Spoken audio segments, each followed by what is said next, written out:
नमस्कार। तो शाम के 7 बजने वाले हैं और ये वक्त है खबर दमदार का। दिन भर की दमदार खबरों के साथ मैं हूं प्रीति बिष्ट। तो शुरुआत करते हैं एक दर्दनाक खबर से जो बलरामपुर से आई है। यहां फुटपाथ पर मृत एक व्यक्ति का शव कूड़ा गाड़ी में डालकर थाने लाया गया। तो ये बहुत ही शर्मनाक खबर, शर्मनाक तस्वीरें।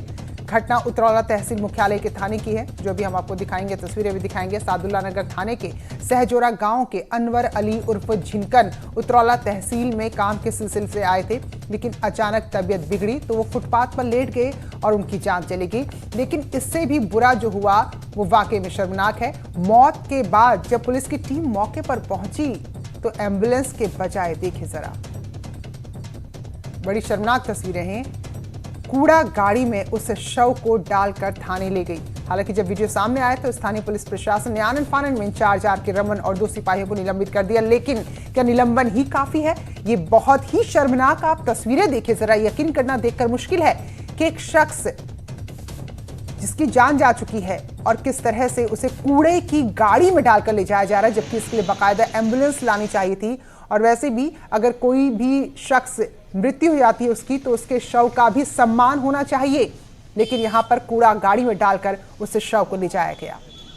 इस स्तर पे काफ़ी लापरवाही हुई, तो हमने और जिलाधिकारी बलरामपुर महोदय ने इस पूरी वीडियो को देखा। उसके बाद हम लोगों ने पूरा डिस्कशन किया और इसमें एक संयुक्त जांच हम लोगों ने एसडीएम और सीओ उतरौला के नेतृत्व में दे दी है कि वो इस पूरे प्रकरण की अच्छे से जांच करें और ये बताएं कि इस तरह की जो संवेदनहीन जो एक घटना हुई है उसमें कौन कौन लोग दोषी हैं, पुलिस विभाग से कौन लोग इसमें दोषी हैं, स्वास्थ्य विभाग से कौन लोग दोषी हैं इसमें, और नगर पालिका से कौन लोग दोषी हैं, कि ताकि हम लोग ये चिन्हित करके कि किन किन लोगों की गलती रही है इस तरह की संवेदनहीन घटना में, उनके खिलाफ फिर हम लोग कार्रवाई करेंगे। तो जांच होगी, कार्रवाई करेंगे। लेकिन सवाल ये है कि आखिर इस तरह की सोच आती कैसे है? सर्वेश हमारे सहयोगी हमारे साथ जुड़े हैं। सर्वेश, बहुत ही दुख भी हो रहा है, शर्म भी आ रही है कि किस तरह का व्यवहार एक शव के साथ किया गया। निश्चित रूप से प्रीति, ये काफी शर्मनाक घटना है और मानवता भी इससे शर्मसार होती है। और जब वो व्यक्ति तहसील में अपने काम के सिलसिले में आया था और उसकी अचानक वहां पे मौत हो जाती है, तमाम स्थानीय लोगों ने पुलिस को, प्रशासन को, स्थानीय प्रशासन को उसका सूचना दी।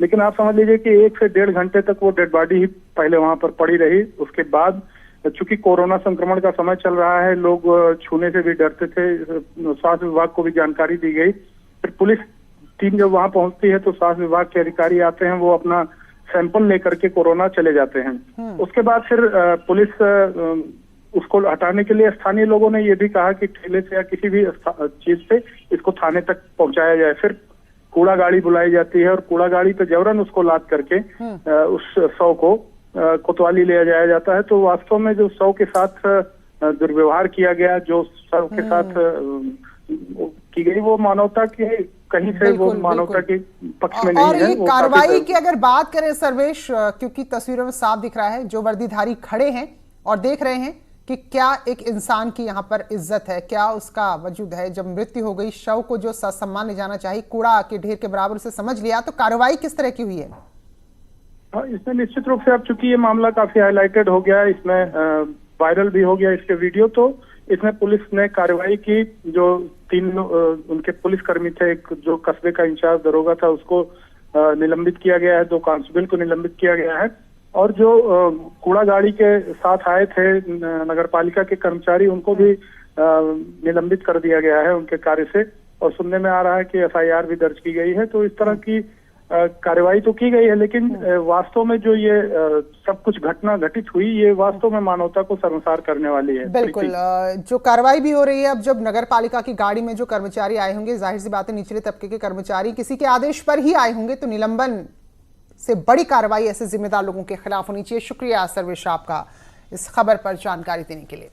और आगे बढ़ते हुए आपको 2 तस्वीरें दिखा रहे हैं हम। लखीमपुर खीरी की एक तस्वीर, जबकि दूसरी तस्वीर जौनपुर की है। अब देखिए जरा यहाँ पर कैसे दोनों जगह लोग एक दूसरे के खून के प्यासे हुए हैं।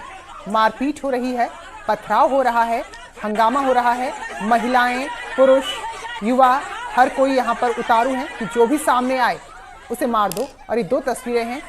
पहली तस्वीर में वजह है जमीन का विवाद, जबकि दूसरी तस्वीर जो जौनपुर की है, वहां छेड़छाड़ को लेकर एक पूरा बवाल हो गया।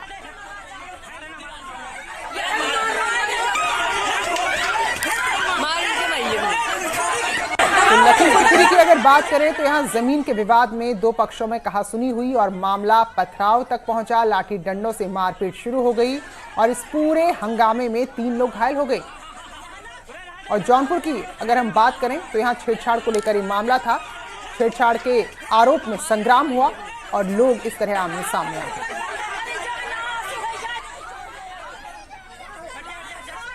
तो जौनपुर की जो तस्वीरें आप देख रहे हैं, गोबरा और हरिपुर गांव के लोगों के बीच विवाद हो गया। आरोप है कि एक गांव के लोगों ने दूसरे गांव की लड़कियों पर कुछ टिप्पणी कर दी और मामला इतना बढ़ा कि पथराव हो गया और इसमें भी कई लोग घायल हो गए।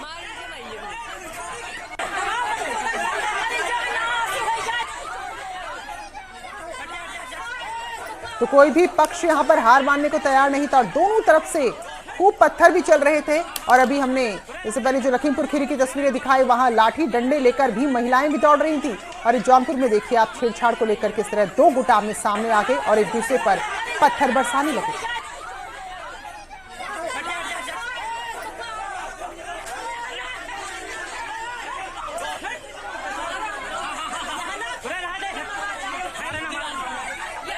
तो जौनपुर में जो तस्वीर आप देख रहे हैं, 2 गांव के लोग आमने सामने हैं।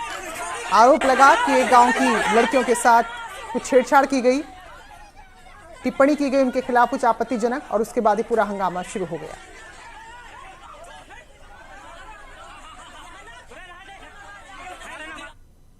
अगली खबर भी जौनपुर से है, जहां दलितों का घर जलाने वाले आरोपी की तस्वीर सामने आई और सरकार भी सख्त हुई है।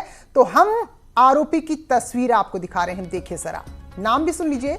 जावेद इसका नाम है और इस पर आरोप कि इसने दलितों का घर जलाया है।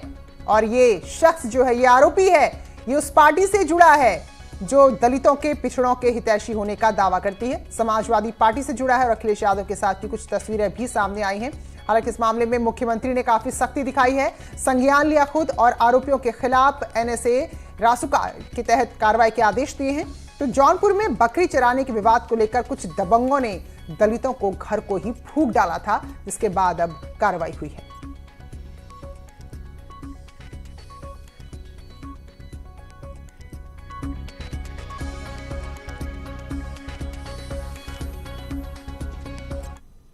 और मथुरा से है अगली खबर, जहां ज्वेलर की दुकान में भीषण आग लगी जिससे लाखों का नुकसान हुआ है और इस अग्निकांड की वजह से बाजार में भी अफरा तफरी मच गई। जो तस्वीरें हैं ये हेलीगेट इलाके की हैं। हेलीगेट में यहाँ पर जो ज्वेलरी का शोरूम था उसमें अचानक आग लगी। तो वैसे ही लॉकडाउन की वजह से लोगों को खासा नुकसान हुआ है और अग्निकांड ने और भी लोगों को परेशान कर दिया। फिलहाल जैसे ही इस शोरूम में आग लगी, जो आसपास के दुकानदार थे वो भी घबरा गए। दमकल की गाड़ियों ने आग को बुझा तो दिया, लेकिन इस दौरान लाखों का नुकसान यहाँ हो गया है।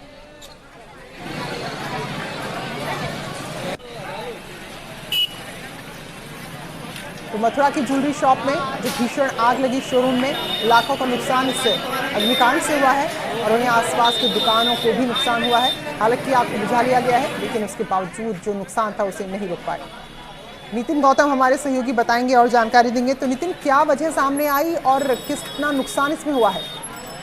देखिए प्रीति, हम अपने दर्शकों को बताना चाहेंगे कि दोपहर का वक्त था आग लगने का। जब आग लगी थी, दुकानदार दुकान में बैठे थे, सर्राफ अपना कारोबार कर रहे थे। उसी दौरान अंदर जो पोर्शन था दुकान के अंदर वाला, उसमें एकदम से तेज धमाका होता है, जिसके साथ आग की जो तेज लपटें थी वो निकलती हैं और उसके साथ कुछ ही चंद मिनटों में पूरी दुकान को अपने जो है आग की लपटें अपने घेरे में ले लेती हैं और अफरा तफरी बाजारों में मच जाती है। इसमें बस ये रहा गनीमत की आसपास की जो दुकानें थी वो आग की लपेट में नहीं आई, जिसकी वजह से एक बड़ी जो जनहानि थी या एक बड़ी घटना थी वो होने से बच गई। फिलहाल जो आग की वजह से जो ज्वेलर्स की दुकान थी वो पूरी राख में तब्दील हो गई है। फायर ब्रिगेड की 3 गाड़ियों को काफी मशक्कत करनी पड़ी है और फायर ब्रिगेड अब आग की जो जांच है उसको करने में जुट गई कि आग किन वजह से जो है आग लगी थी। जी चलिए, बहुत बहुत शुक्रिया आपका जानकारी के लिए।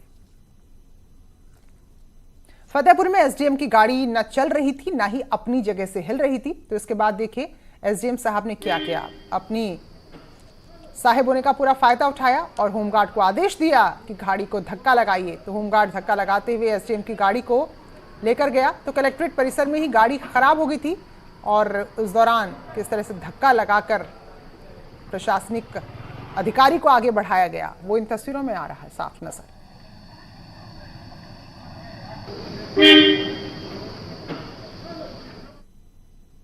बुंदेलखंड विश्वविद्यालय की परीक्षा में भारी गड़बड़ी सामने आई है। जीजा साली पर पेपर लीक करने का आरोप है। साली के लिए जीजा ने पेपर लीक कर दिया और बुंदेलखंड विश्वविद्यालय में टीचर है आरोपी विक्रम, खुद पेपर बनाया, कॉपी भी खुद ही चेक की और जब खुद ही पेपर बनाकर खुद ही नंबर देने थे तो अपनी साली को टॉप करा दिया। तो आरोपी विक्रम 3 साल के लिए फिलहाल दीवार हो गया है। तो बुंदेलखंड विश्वविद्यालय से खबर है, अगर राज्य की हम बात करें तो लगातार किसी भी स्तर पर आप शिक्षा को देखिए, मामले धांधली सामने आ रही है और अब जो ये मामला यहां पर जुड़ा हुआ है वो बुंदेलखंड विश्वविद्यालय से जुड़ा है, जहां आरोपी ने अपनी साली को टॉप कराने के लिए पेपर लीक कराया और जितना जी में आया उतने नंबर दिए और साली को टॉप करा दिया। फिलहाल अब जबकि ये पूरा मामला खुलकर सामने आया है, कार्रवाई करते हुए आरोपी विक्रम को 3 साल के लिए डिबार कर दिया गया है।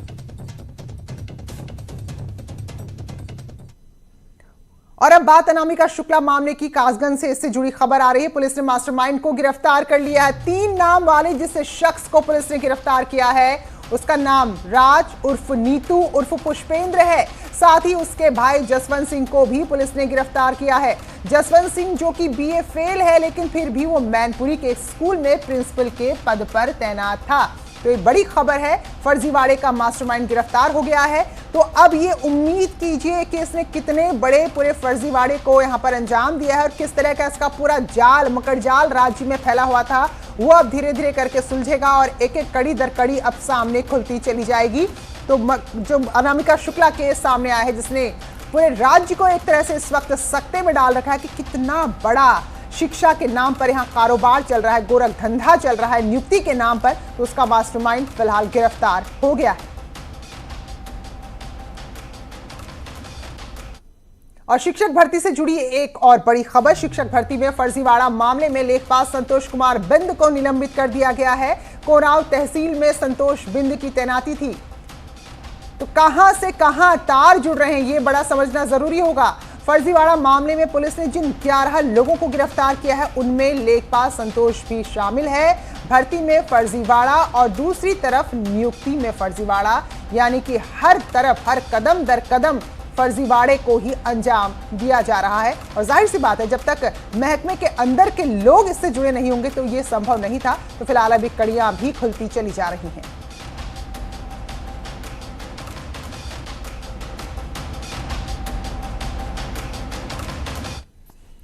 तो यूपी में अनामिका शुक्ला नाम की शिक्षिका रहस्य बन चुकी है। दस्तावेजों में कई नाम सामने आ चुके हैं। सरकारी खजाने पर डाका डालने वाली अनामिका शुक्ला को लेकर खुलासे पर खुलासे हर दिन हो रहे हैं। पुलिस की छानबीन में नया एंगल भी हर रोज निकलकर सामने आ रहा है।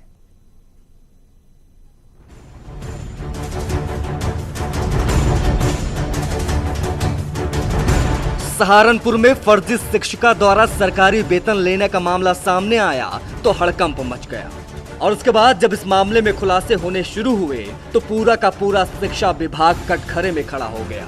मामले में एक महिला टीचर कई सरकारी स्कूलों में पढ़ाकर सरकार के खजाने को चूना लगाने का काम कर रही थी। शिक्षिका की पोल सहारनपुर में ही खुली थी। शिक्षिका सहारनपुर के मुजफ्फराबाद के कस्तूरबा गांधी स्कूल में तैनात थी। जब शिक्षिका की जांच कराई गई तो शिक्षिका फर्जी पाई गई, जिसमें सहारनपुर बीएसए ने शिक्षिका के खिलाफ थाना जनकपुरी में मुकदमा भी दर्ज करा दिया। सरकार कटघरे में खड़ी हुई तो बेसिक शिक्षा मंत्री तक प्रेस कॉन्फ्रेंस करने सामने आ गए। रोज नए खुलासे हो रहे हैं। थोक के भाव में फर्जी प्रमाण पत्र भी सामने आ रहे हैं। अनामिका शुक्ला प्रकरण में नया मोड़ उस वक्त आया जब असली अनामिका के सामने आने के बाद प्रयागराज की कथित अनामिका शुक्ला ने प्रयागराज के बीएसए को व्हाट्सएप के जरिए अपना इस्तीफा भेज दिया। प्रयागराज की अनामिका के खिलाफ भी 2 दिन पहले ही एफआईआर दर्ज हुई थी। फर्रुखाबाद के कायमगंज के रहने वाले रीना सिंह ने प्रयागराज में अनामिका शुक्ला के नाम पर नौकरी हासिल की थी। अनामिका शुक्ला के ही एजुकेशनल डॉक्यूमेंट्स का इस्तेमाल किया गया था। वहीं इन सबके बीच असली अनामिका शुक्ला भी सामने आई। असली अनामिका शुक्ला गोंडा की रहने वाली है और तमाम आरोपों के बाद उन्होंने बीएसए के दफ्तर का रुख किया। साथ ही आरोप लगाया कि उनके डॉक्यूमेंट्स का गलत इस्तेमाल हुआ है। अनामिका शुक्ला बीएसए दफ्तर में अपने सारे अभिलेख लेकर बीएसए इंद्रजीत प्रजापति से मिली। अपने पति और बच्चों के साथ पहुंची अनामिका ने वहां एक एक कर अपने सारे डॉक्यूमेंट्स प्रस्तुत किए और खुद को बेकसूर बताया। मीडिया के माध्यम से मुझे पता चला कि इस अभिलेख पर बहुत से लोग फर्जी नौकरियां कर रहे हैं और मैं ही असली अनामिका शुक्ला हूं, इसलिए मैं अपने समस्त अभिलेखों के साथ में जिला बेसिक शिक्षा अधिकारी के सामने प्रस्तुत हुई और अपना पक्ष रखा। पूरे मामले में एसटीएफ तक ने पूछताछ की, आईबी भी छानबीन में जुटी, सियासत भी हुई। प्रियंका गांधी ने सरकार से माफी मांगने तक की अपील की। असली अनामिका शुक्ला ने 2017 में कस्तूरबा स्कूल बस्ती के अलावा लखनऊ, सुल्तानपुर, देवपुरी और मिर्जापुर में विज्ञान शिक्षिका के पद के लिए आवेदन किया था, लेकिन आवेदन के लिए इस्तेमाल हुए दस्तावेज दलालों के हाथ लग गए और देखते ही देखते फर्जी तरीके से 25 अनामिका शुक्ला टीचर बन गए। Bureau report, news 18। तो ये तो बात थी शिक्षिकाओं की, और अब जरा देखिए आपकी बच्चों के साथ क्या हो रहा है। श्रावस्ती में शिक्षा विभाग ने बहुत बड़ी लापरवाही की। जिले का एक प्राइमरी स्कूल प्रबंधन के यहां पर बगैर किसी सरकारी आदेश के ही खोल दिया गया। स्कूल में बच्चों को बुलाया गया, लेकिन जिस हालत में इन बच्चों को बुलाया गया था तो उससे कहीं भी नहीं लग रहा था कि कोरोना काल है, नन्ही जान के लिए कितना खतरा है इस तरह भीड़ में इकट्ठा होना। बच्चे बिल्कुल एक दूसरे के करीब खड़े थे, तो दर्जनों की संख्या में तो जितने भी बच्चे स्कूल में थे कैंपस में जुटे, और जब मीडिया का कैमरा स्कूल में पहुंचा तो वहां की टीचर भड़क गई, नाराज हो गई, कैमरा बंद करने की धमकी देने लगी। लेकिन लापरवाही की इतनी बड़ी घटना श्रावस्ती के नासिरगंज इमलिया के प्राइमरी स्कूल में हुई। कार्रवाई अब तक कुछ नहीं हुई है। तो लॉकडाउन का 5वां चरण है और अनलॉक अब धीरे धीरे शुरू हो रहा है। अभी विचार विमर्श ही चल रहा है कि स्कूल कॉलेजेस को लेकर क्या योजना बनानी है, खोलना है कि नहीं। लेकिन इन सब के बीच ये तस्वीर सामने आ गई। तो छानबीन में पता चला है कि दरअसल जो मुख्यमंत्री की योजना है जिसके तहत इन बच्चों के खाते में कुछ एक तय रकम डाली जानी है, तो इसके लिए इनके दस्तावेज इकट्ठा करने थे। इसके लिए इस टीचर को इन बच्चों के घर घर जाकर दस्तावेज लेने थे। लेकिन काम से बचने के लिए, जिम्मेदारी से बचने के लिए टीचर ने इन बच्चों की जान को मुश्किल में डाला और उनसे दस्तावेज मंगाकर सभी बच्चों को कोरोना काल में स्कूल बुला लिया गया। ऐसा मेरे संज्ञान में नहीं है, क्योंकि स्कूल हम लोग खोले ही नहीं हैं। और जहाँ तक बात है बच्चों को बुलाने की, तो मेरे संज्ञान में ऐसा अभी नहीं आया है, और यदि आता है तो मैं इस पर जो है कड़ी कार्रवाई करूँगा अगर टीचर ने प्रोटोकॉल फॉलो नहीं किया है और क्यों बुलाया है। स्वागत है ब्रेक के बाद, और अब बात करेंगे उड़ते आफत की। पाकिस्तान के रास्ते ईरान से आए टिड्डियों ने संगम नगरी प्रयागराज के ग्रामीण इलाकों के बाहरी शहरी इलाकों में भी दस्तक दे दी है। टिड्डी दल ने संगम क्षेत्र से लेकर Allahpur, Sobatiyabagh, George Town, Tagore town और सिविल लाइन की ओर आगे बढ़ते हुए काफ़ी नुकसान पहुंचाया है। रिहायशी इलाके में आने से लोग यहां पर काफ़ी डरे हुए भी हैं। तो आसमान में झुंड बनाकर उड़ रहे टिड्डियों को लोग काफ़ी आश्चर्य से भी देख रहे हैं, क्योंकि कईयों के लिए ज़िंदगी का ये पहला मौका था जब उन्हें ये आफत उड़ते हुए देखने को मिल रही थी। हालांकि इस दौरान लोगों ने यहाँ पर छिड़काव भी किया है और कई जगह इनको पेस्टिसाइड का इस्तेमाल कर रोकने की कोशिश की गई है, मारने की कोशिश की गई है। तो देखिए ज़रा, ये प्रयागराज के आसमान की तस्वीरें हैं जो टिड्डियों के दलों से भरा हुआ नजर आ रहा है। अब ये रोड पे चलने लायक नहीं छोड़।